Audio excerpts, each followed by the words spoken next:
Welcome to APUSH. Today we're going to go back in time and try to look at how the Wilson administration dealt with all the foreign policy crises associated with the Great War. And of course, Wilson has a relatively difficult road to navigate here because there are going to be some Americans who advocate for involvement in the war and a long history of American neutrality and not sending our troops to fight in foreign wars. And so, how will Woodrow Wilson deal with the greatest war in human history up till this point? Well, we'll find out today, won't we? So, your basic objectives are to evaluate Wilson and his progressive legacy, analyze the debate over how the United States dealt with World War I, and then explain the factors that eventually convinced the United States to throw out Washington's message and join the Great War. So, here we go. As you hopefully remember, in the election of 1912, the relationship between Teddy Roosevelt and Taft broke down. Teddy ran for a third term under his Bull Moose Party platform and ended up sabotaging the Republican nominee Bill Taft, giving Wilson, of course, the presidency. We already discussed this in a previous lecture, and so we're not going to go into tons of detail here, but here are the results again. So, Wilson ran as an isolationist for the most part, with a slogan, America First. It's pretty straightforward again, where the goal was to push American interests and to not get involved in foreign conflicts and to sort of pull back on American imperialism, which had been pushed by the Republican Party. And so the Democrats looked to differentiate themselves from the Republicans by running this America First policy and pledging non-intervention. In order to follow through on this promise, Wilson's Secretary of State was William Jennings Bryan, pictured here as an angel, who was a noted anti-imperialist, sort of reinforcing that this is a new era. Teddy Roosevelt's big stick is gone, and Wilson's America First policy is here.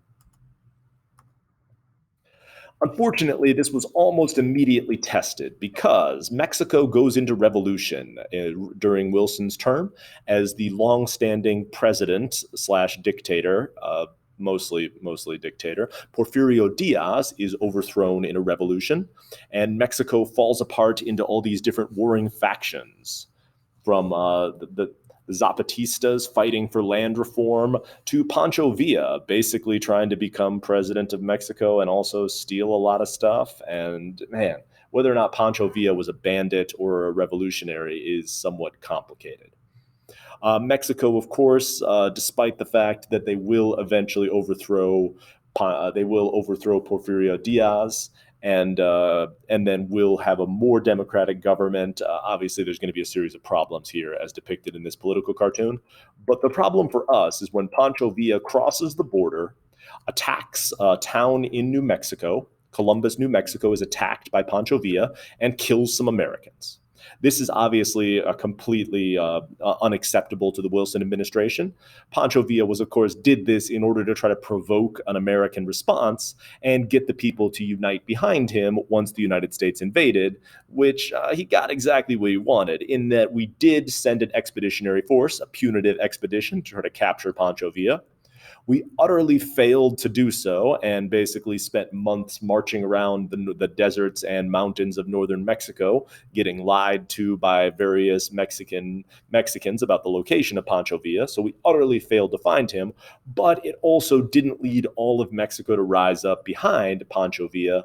And so the plan, for the most part, for him failed. So we launch an invasion of Mexico, and Wilson's America First platform sort of starts to fall apart.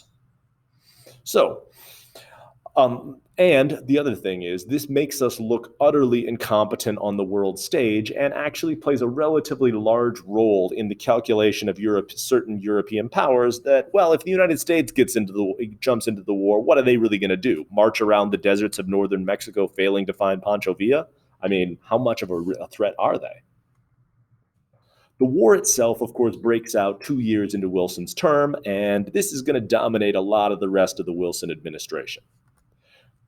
As we talked about last time, the war is basically divided up into two fronts, fought between the Allied powers and Central powers. The United States is relatively sympathetic to the Allied powers because of our close relationship with Great Britain and the fact that Great Britain and France are democracies, as is the United States, whereas Germany, Austria-Hungary, and the Ottoman Empire are not. Of course, Russia isn't either, but man, those are strange bedfellows anyway, so we're not going to get into that. The United States, of course, stays neutral, both because, Washington said that we should stay out of European conflicts, plus also World War I relatively unpleasant. And so we get this massive peace movement within the United States. A lot of Americans get very sort of preachy about this, with the basic idea that maybe we're beyond all of this global warfare thing. Europe, the old world, can go on killing each other. Us progressive Americans aren't going to get involved in this whole deal. But it should be noted that there were Americans, especially amongst the Jingo camp, think your Henry Cabot Lodge and your Theodore Roosevelts, who really wanted to get involved. And specifically, Theodore Roosevelt just railed against Wilson for his refusal to declare war, because apparently Theodore Roosevelt really wanted to put back together the Rough Riders and go die in a trench in Flanders somewhere. The issue that really starts to become a problem for the United States is German submarine warfare. Because, of course, we would trade with the Central Powers or the Allied powers, or basically whoever would pay us. Like, we don't have a problem selling arms to any of you guys. We're going to make bank regardless. Here you can see American exports substantially increasing as the war continues. And so Europe is going to go into huge amounts of debt. All that treasure that they stole from their massive empires is going to flow from London and Paris into New York City. So that's going to be a huge change here as the United States becomes a global economic superpower because of selling arms to these places. But England blockades Germany, so we can't sell to them. So the Germans now have a difficult choice. Because, of course, we're selling massive amounts of arms, supplies, food, things like that to England and France. The Germans tell us to stop doing this, but of course, what enforcement do they have? And they tell Americans to stay off British ships, but of course, what enforcement do they have there? And so, do they allow the goods to flow into England and potentially lose the war, or do they start sinking these ships and potentially create an international incident with the United States? And England, of course, uses Americans and American goods as a shield, encouraging Americans to travel on British ships as a metaphorical way to stop the Germans from attacking. So this brings us to the ocean liner Lusitania, sister ship to the Titanic, which we didn't mention because honestly, I don't care about the Titanic. The Lusitania is sunk by a German submarine, and as we noted just a moment ago, there are Americans on board, including the heir to the Vanderbilt throne, to the fortune. And so, with dead Americans on the Lusitania, Woodrow Wilson now demands that Germany stop their unrestricted submarine warfare, and Germany, not wanting to create war with the United States, agrees. They also don't want to turn American public opinion too much against Germany because although the Americans have proved themselves utterly incompetent militarily, there are a lot of us, and we are an industrial power. And so Germany doesn't really want more enemies piling on. And if American public opinion starts to believe that Germans are evil, then who the heck knows? So the election of 1916 is more or less a referendum on the war. Theodore Roosevelt can't get nominated by the Republican Party because, again, as we remember, he's a notorious pest who has now pissed off pretty much everyone in the Republican establishment by running against the Republican candidate. But he's going to continue to campaign for the Republicans, basically advocating that the United States must get into war with Germany. And so the actual Republican nominee, former Supreme Court Justice named Charles Hughes, doesn't really get to set his own agenda because Theodore Roosevelt is traveling around the country making a menace of himself. Woodrow Wilson, on the other hand, is able to paint himself as a steady statesman who's been able to navigate these treacherous waters for the better part of 2 years. And so the platform America First is now replaced with the slogan, "He kept us out of war."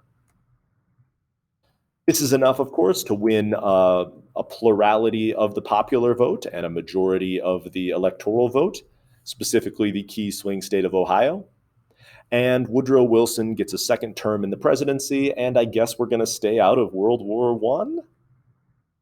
Except we're not, because by this point, the German Empire is pretty desperate, and they've realized that if they don't stop the supply of goods to England, there's pretty much no chance that they can outlast the Allied powers. And so we get the Zimmermann Note.